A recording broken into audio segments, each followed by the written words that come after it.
बच्चों, आज हम पढ़ेंगे सबक आओ पढ़ें और आज हम लम्हानी करेंगे इन 4 जुमलों की। तो पढ़िए मेरे साथ। ये तोता बोला है।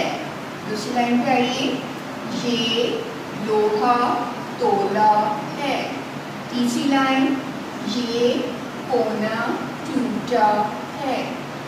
आखिरी लाइन पे आइए। ये तोता मोटा है।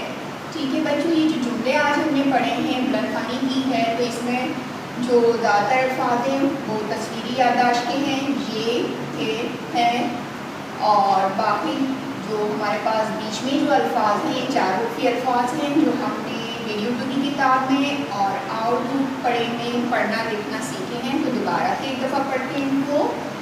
ये तोता बोला है, ये लोहा तोला है, ये कोना टूटा है, ये तोता मोटा है।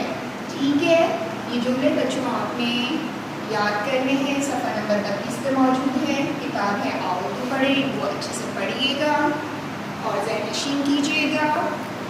किताब में आपके पास ये सबक यहाँ पर है। ठीक है, ये 4 जुमले हैं जो आपको पढ़ने हैं और अच्छे से ज़हन-नशीन करने हैं। अगली वीडियो तक अपना ख्याल रखिएगा, फिर मिलते हैं। अल्लाह हाफ़िज़।